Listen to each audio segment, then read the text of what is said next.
Yeah, hi friends. Welcome to Vika Karla channel.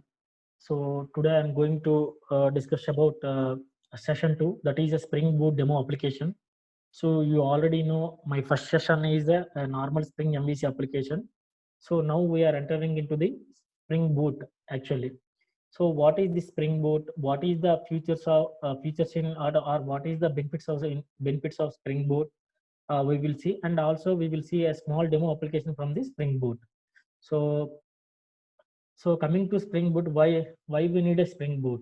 So why we need a Spring Boot? In a normal before discussing about the Spring Boot application, we will see what are the configurations we did as part of a normal Spring application. So what are the hurdles we are facing as part of what are the difficulties we are facing in a normal Spring Boot application? We will see.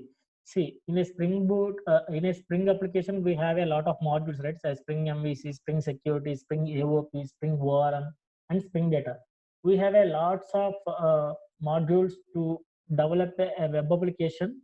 We have a lots of modules from the Spring framework. So apart from that, it is enough to develop any kind of web application. But why we need to go for the Spring Boot? We need to know. So uh, before discussing about the main goal of a Spring Boot, we will see what are the configurations we did as part of a Spring framework. So if you see in a Spring based configuration, we should must and should we have a web.xml. We already know container will read this web.xml, and from this web.xml it will check all the configuration files, right? So we must and should we need to define a web.xml. After that we need a servlet.xml file. So in the servlet.xml file we will have all the components and bean based configurations here. So here if you are connecting with the database, you need to provide some database properties here, like data source name and driver class name of all these database properties you need to provide in this the servlet.xml file, along with the components and related packages. So coming to pom.xml, you need to have a dependencies related to Spring MVC, Spring Core, Spring Context, related all kind of dependencies you need to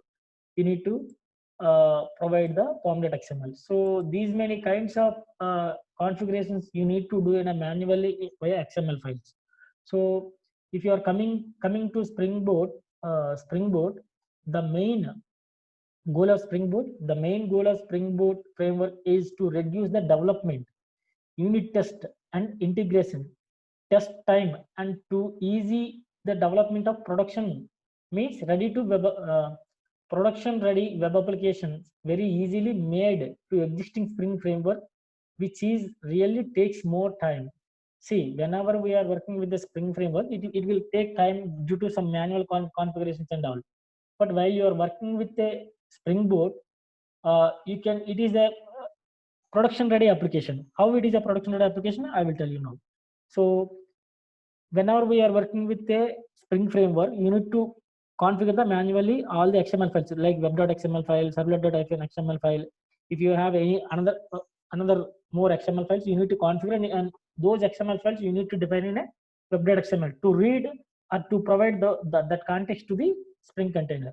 So now coming to Spring Boot, all are auto configured by default. Spring Boot is a it is coming with the main class. In that From that main class we have a @Spring Boot application annotation. From that annotation, it is having a multiple features, like that it will enable auto configuration. It will do the component scan. Component in the sense, whatever we are writing a Java classes or service classes or repository classes in our Spring Boot application, those application we can treat as a Java components. Those components will automatically configured by the @Spring Boot application, and those classes are automatically scanned by the @Spring Boot application. So at the Spring Boot application is a at the rate is it is having internally @enable auto configuration also. So which means automatically configured. And one more thing, whenever we are working with a Spring MVC application or normal Spring application, we need an external server to deploy our Spring application, Spring related application. So here you don't need to worry about the external server configurations. The Spring Boot by default, it is coming with an embedded Tomcat server. So with the one of the dependency, so you can directly run an application. It will automatically run and deploy in that embedded Tomcat server. So that is the one of the biggest feature in the Spring Boot. So coming to configurations, see, simply it is having a lot of starter projects, which means if for every dependency it is having a one starter. So we can call it as a starter projects. So whatever you want to, the Spring Boot inbuilt, it will come the starter projects. So whatever you want to add the dependency while creating an application, you can add that starter project. So for web, we have a spring-boot-starter-web. So from this starter, from this dependency, we can develop any kind of RESTful applications, right? So like that, we have a more number of starter projects here, like if it is a spring-boot-starter-web services for SOAP-based web services. So it is a web and RESTful, which means a normal MVC application and RESTful application. But we right now we already discussed about the web application, normal web application as our session 1. You can watch that session 1. So here the session 2, we will talk about the RESTful applications using Spring Boot. Like that, we have a many starters. If you want to work with any kind of database, we can use the Spring Data JPA to connect any RDBMS databases. So like that, these many kind of starters we have. So coming to project, so I already created a Spring our session 2 application, Spring Boot demo application, right? So just I'm deleting previous application. So this is the vKakala to Spring Boot -demo application. So you can create a Spring Boot application like this is the Spring Starter project. If you open new other project, it will show in the under Spring Boot folder. It will show Spring Starter project. If you click on the next, we can have a different required elements here, group and artifact and version and something like that. So if you click on the next and finish, it will come like that. It will come like this folder structure. So after that, I added the pom.xml, which is dependency web. I added the dependency web. So whenever we are creating a Spring project, we can select this kind of dependencies also. Why? Because it is coming with lots of starter projects, right? So after that, I added a Swagger, is an external framework. So why we need Swagger after I am running this application? You will aware. So Swagger is a simple RESTful document. Swagger is for the RESTful documentation as well as user interface for the Spring Boot applications. So if you are adding a Swagger dependencies, you can have the documentation for our RESTful service as well as user interface to test our application. How can you test a REST application in basically whether using Postman, whether using a SOAP-AI tool, you can test, right? Like that, we can test using Swagger also. So that is the reason I added Swagger here, and remaining all the same. That is the normal compile. This is the test Spring Boot starter test. Whenever you are writing a JUnits, you can use this dependency. Apart from that, this is a Maven compiler, Maven plugin to build our application. So coming to folder structure or package structure, here we have a main class and a controller, model, service, and service import. This is in this application, I'm not talking about the database and all. Simply, this is purely a Spring Boot demo application. How we can get an information from from the backend, how we can expose the information from the backend to the user interface through a REST controller. So the main application, if you see, here we have a main Spring Boot application, right? As I told you, this Spring Boot application will take care about the component scanning and enable auto configurations and all. So from apart from that, at the rate component scan is one of the annotation. We can scan all our classes from different packages, but we need to give the base package, right? So this is the base package. If you see com.vkakel.springboot.demo, extended application, extended controller, right? Extended model, extended server, and dot service simple. So this is the base package I given here, so that it will scan all the classes inside these packages. So at the rate enable Swagger 2, which means we already added a Swagger dependency in our pom.xml to know, to tell the Spring container at the rate enable Swagger 2 annotation we need to use on top of this main class. Then only the Spring container will read Swagger related beans. So here we created a Swagger related bean. Bean in the sense we are registering this Swagger application into the Spring container, Spring application context. So this is the docket for the documentation of our all the controllers. So we need to give the complete controller package here. So that is what I given here. After that, it will automatically load all the controller inside the APIs and all. So coming to controller class. So this is the controller. This is the RESTful application, right? So that is the reason I'm giving a at the rate REST controller. It is a combination of a controller and response body, which means we no need to use the at the rate response body as part of this any method response, any method response body in a return type. So previously we used at the rate response body as part of return type, right? So here we no need to use at the rate response body. So it is a combination of at the rate controller plus at the rate response body here, right? So auto void, what is an auto void here? Simply see here I have a before saying the auto void, telling about the auto void. I will tell you the whole things, whole process here. Here is a get mapping is there. We have in a RESTful application we have a get, post, put, and delete different kinds of verbs or different kinds of methods, right? So using that we can do any kind of operation based on our requirement. So here I'm using a get mapping to get the employee details based on the employee ID. So here I'm getting the get map by using get mapping / employees to get the all the employees from the our service layer. So in a service layer, just I'm defining a two methods which will return, one is the employee, one will return the employees list. And service simple, I am providing the implementation for that what I defined in a methods in a service or functions in a service. Here I'm implementing methods, which means I'm providing a data based on the employee ID. The same employee ID I'm setting here, and I'm setting some default or a static data here. So actually in normal cases it should get the data from the database, but here I don't want to mention I don't want to complicate the things. Just I want to see the flow from the Spring Boot application, how the things are configured, auto configured, and how we are getting the response from the Spring Boot application. Our very next application I will say Spring Boot and MySQL. Spring Boot with the database, I will use the MySQL database along with the Spring data. So you will learn how we can insert this kind of data into database, how we can get the data from the database. We will see by using Spring data and repositories.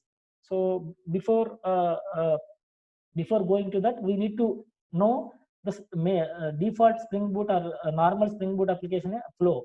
So that is the reason I added here test data for the get employee. For the list of employees, I created an employee object here. I set the normal data.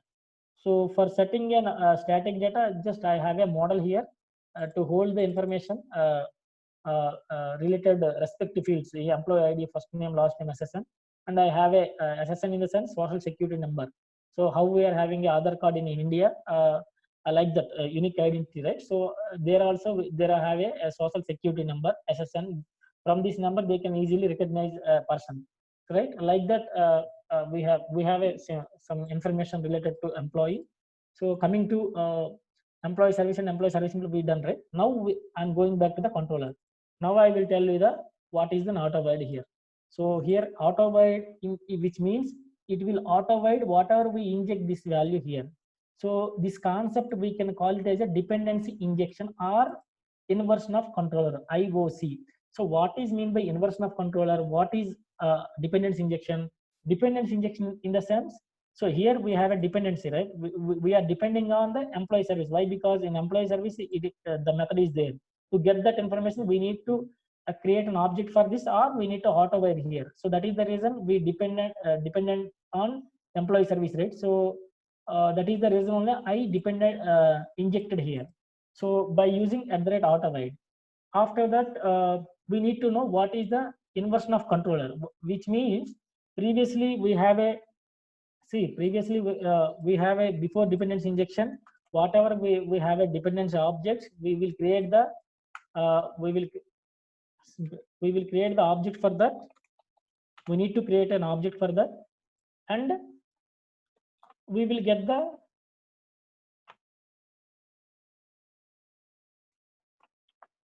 this is this class. We need to create the for the service class, and we need to get the one of the method implemented method from that. So this is what we previously we did before Spring. Before Spring we did like this. This is completely controlled by the developer. Why? Because we are only creating an object for employee service, right? So here is the completely created the object for the employee service. If the one service, we can create an one object, right? If I am having 100 service, I need to create 100 objects, right? 100 services object here. So it will be consuming more memory, and also unnecessarily we are creating an object, whether we are calling irrespective of the calling any method of this controller class, we are creating a object for this services classes. So this is, of course, it is controlled by the developers, but even though it is controlled by the developers, we are unnecessarily creating a object for this all the services. Now in a Spring, just I want to delegate this opportunity to the Spring controller, which means I given to the controller to the reverse. I reversed the control to the Spring container, which means application context are one of the Spring container. So whenever I am giving chance to the Spring container, the control completely reversed, right? So which is called inversion of controller. The control was reversed. So now I can remove this. I can use Spring Boot, one of the future dependency injection IOC, right? Right. So now the Spring container will take care about to create an object for this service whenever we are calling it, or whenever we are requesting to get this information from the client or browser. So then at that time only the Spring container will create an object for this. So this is what a Spring core concept called a dependency injection or Spring IOC. So coming to our APIs. So APIs in the sense, whenever we have a method for functions in a REST controller, we can call it as an API. Why? Because the localhost main controller to this URI, we can give the endpoint of this API. So that is the reason we can call it as an API. So get mapping, right? This is the RESTful application. So here is the method is the get, right?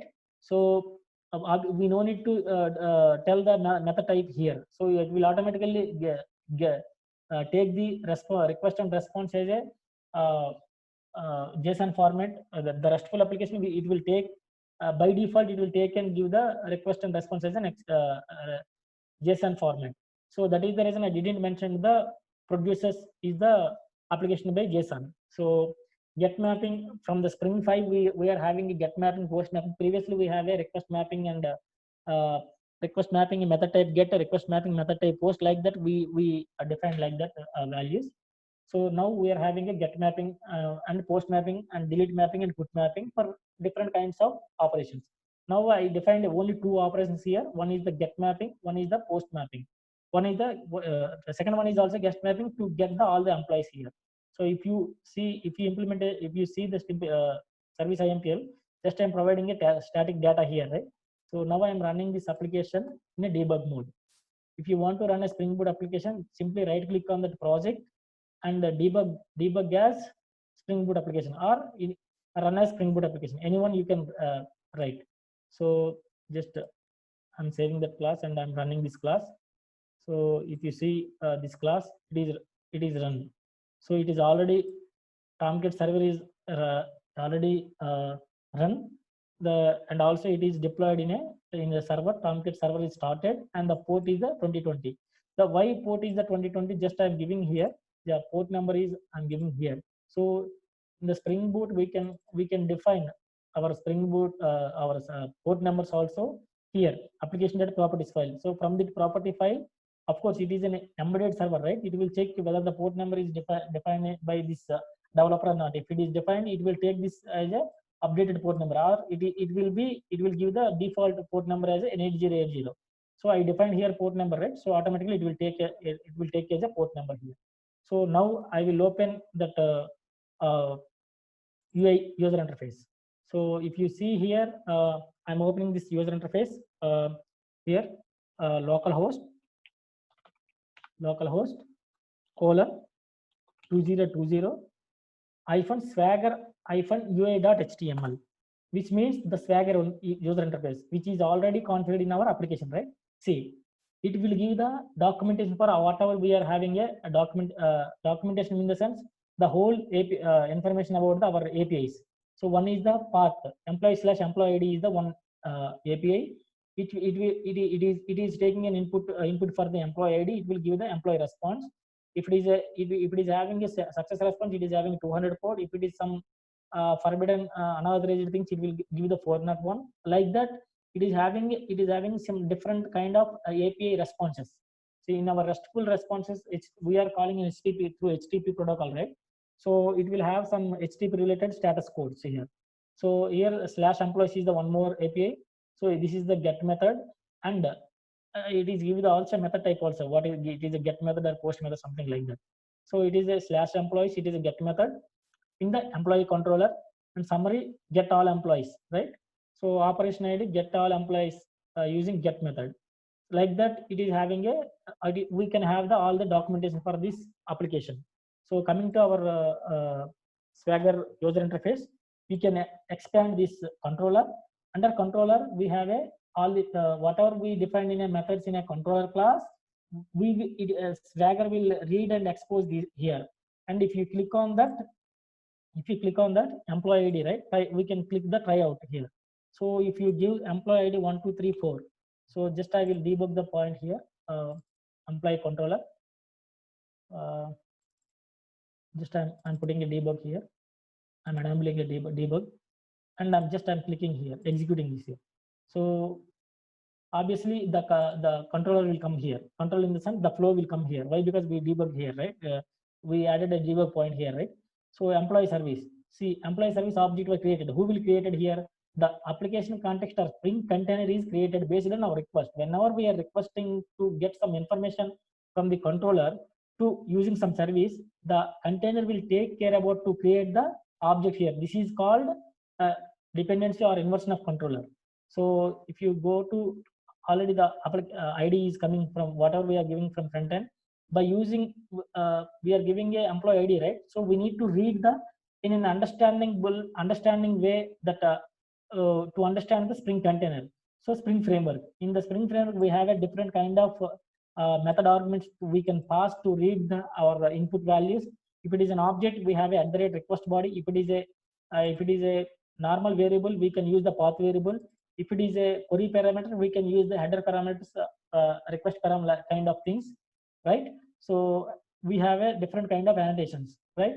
So here using path variable, we are reading this ID, and we are passing to this method argument. Just I'm going to the implementation. I'm coming here. Just I'm resuming the controller.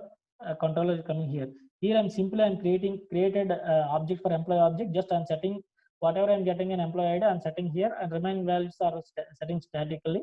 Return employee object. So now I'm going to the controller place. Just I'm putting here return type. So it is coming here, right? So the return type is the response entity object. So whenever we are using a RESTful applications, here we can add a response entity as a return type. So response entity of object, which in a generic way I added here. So this object might be the employee object. This object will be the list of employees. This object will be the any kind of object. So it will take dynamically object here, whether it is an employee or any user or developer defined objects. So that object we are sending in as a response entity, a response body, along with the status. So this is what this is the beauty of the response entity return type. So along with we can send status also along with this response entity. So that is the purpose we used. Then only the front end developers will read this status, and based on the status they will expose the data in a front end. So this is completely back end application, right? So along with that, developer responsible to send a status also along with the response, whether it is a success or failure response, we need to send a status based on the based on the scenario. If it is a success response, we will send a HTTP status okay. If it is a failure response, we will send some failure related status like 404, 400 bad request, 404 not found kind of status. Those kind of status we will talk about our next session, the Spring Boot with the MySQL database. So now I'm returning this. I'm saying whatever I'm getting. See, employee data I am getting as a response as a JSON format, right? So the Spring Boot application by default, it will take and it will give the response and request. Response is a JSON format. So now I'm executing the next method. So we need to try out. Try out is an option, which means it is kind of execute or submit button. So here we don't have any kind of method arguments, right? Just if you are executing, you will get all the employees here. So all the employees from the backend. So now see, I already defined 3 objects in our service simple class, right? So those information I'm getting here. So like that we can do the any kind of operation, any kind of event or operation using Spring Boot application. So our very next application is the Spring Boot with the MySQL. So how we can integrate, how we can configure the database with the Spring Boot application, how we can integrate the Spring Boot application, how we can do the auto configurations, and how we can use an external data source object like that. We will talk about our next session, session 3. This is what a session 2, a simple Spring Boot demo application. So right. So we will I will upload our very next session within the 2 days. So as of now, this is the Spring Boot demo. Session 2 is the Spring Boot demo application. Here we learned how we can use the Spring Boot and how we can write the different packages of the Spring Boot application. Here we learned. So we will see our Spring Boot very next session, Spring Boot with the MySQL, Spring Boot with the MySQL server.